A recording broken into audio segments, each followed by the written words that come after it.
Hey everybody, it's Jason Blah here. You guys know what time it is. Time to talk about current events in the online fitness community. And today I want to chat with you guys a little bit about the passing of Matt Porter.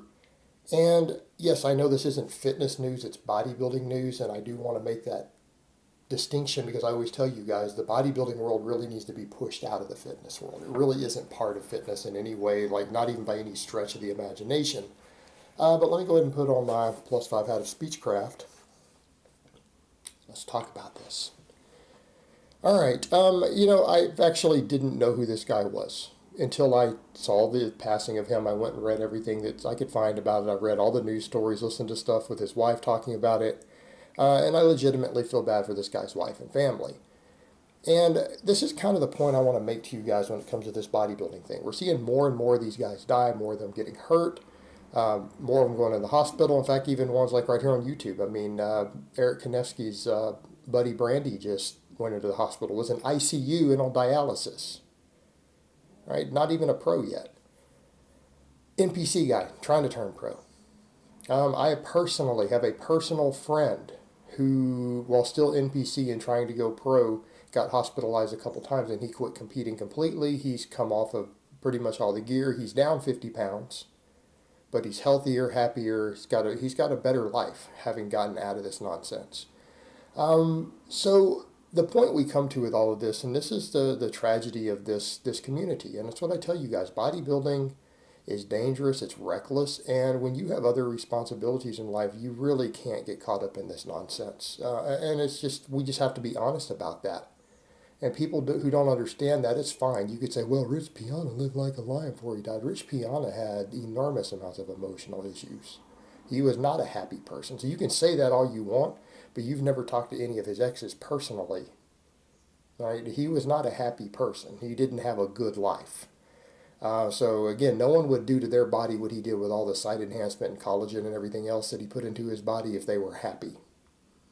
Right? They don't beat the crap out of all their ex-wives, like beat them bloody when they're happy.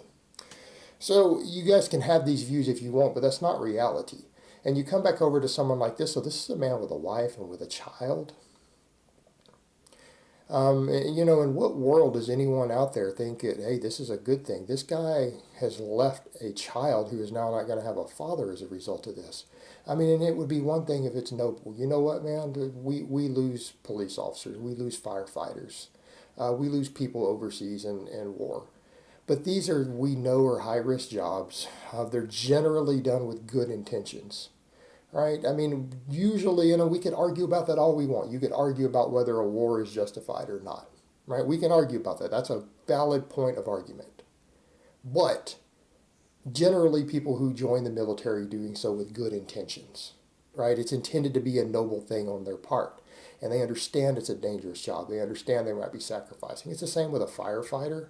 Same with a police officer. But what do they have? And the safety end of it, they also talk about every day coming home alive. Because they understand it's a dangerous job. And I feel like this whole bodybuilding world doesn't seem to fully grasp that. They're in denial as to how deadly what they do is. And for a lot of them, it's not a job. The majority of people who go into bodybuilding, who attempt to undertake it, are probably not going to make the same money a police officer or a firefighter does off of their actual bodybuilding. Maybe as a coach, maybe training clients, but not from the actual bodybuilding directly. That's going to be a fringe benefit from it. So you have guys like this who is a prep coach, prepped all these people. He had apparently suffered some health issues before, and they knew there were some problems, and he died of what appears to be at this point heart failure. Right? He's 34 years old. 34 years old with a toddler. He's got a little child. Left a wife behind.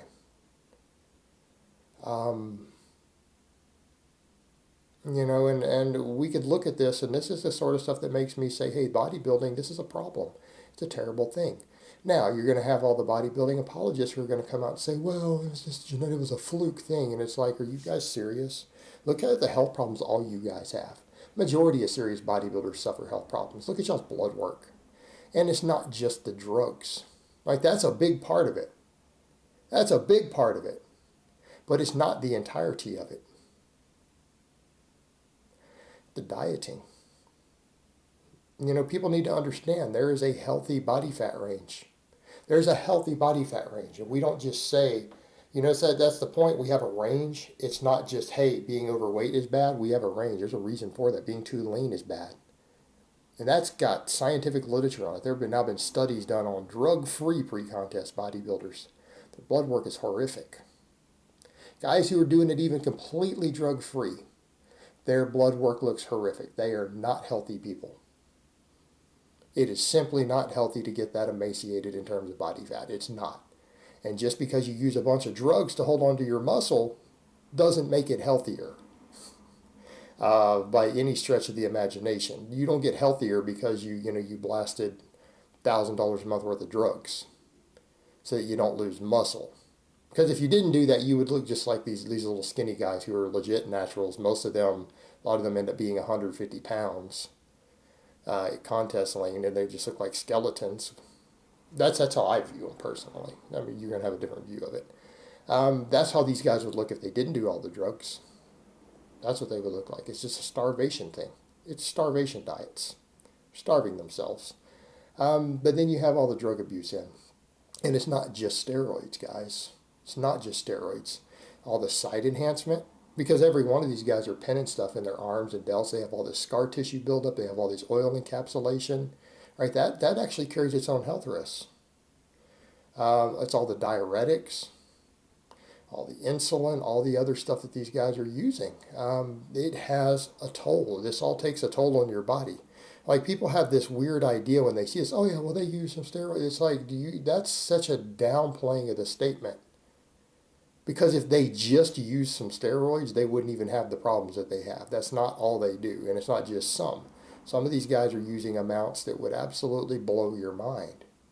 Like, just trying to figure out how do they find enough places to inject themselves is shocking.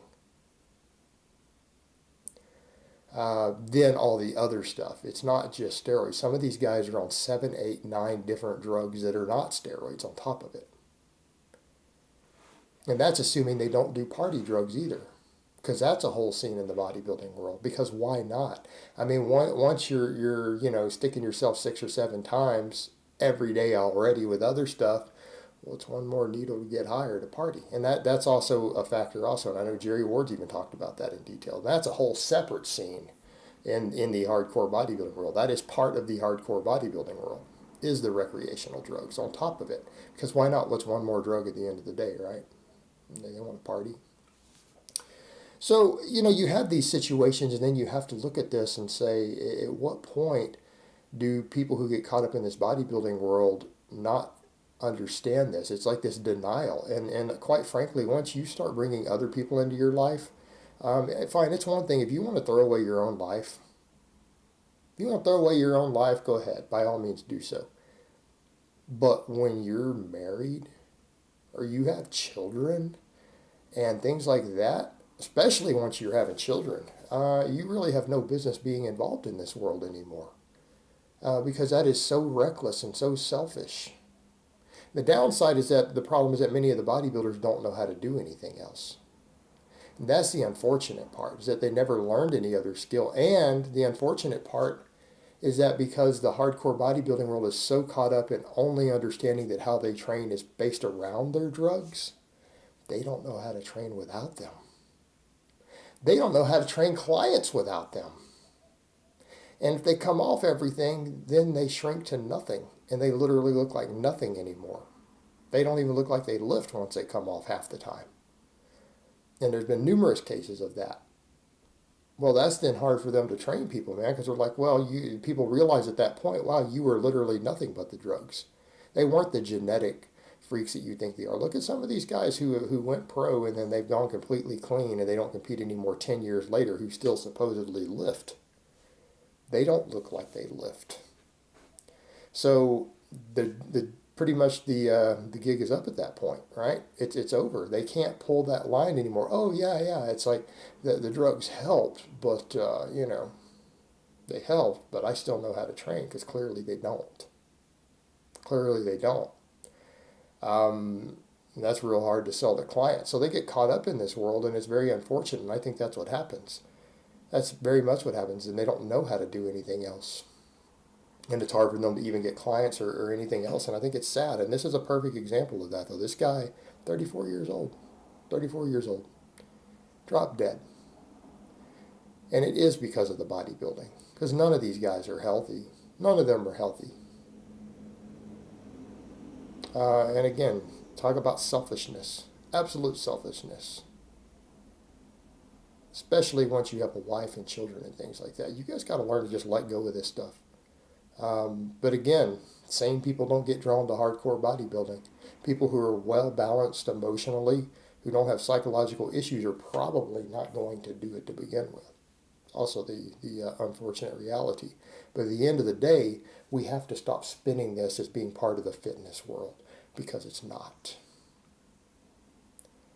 All right, guys, but that's really all I have to say on that today. I hope it's been informative, and I will talk to you guys next time.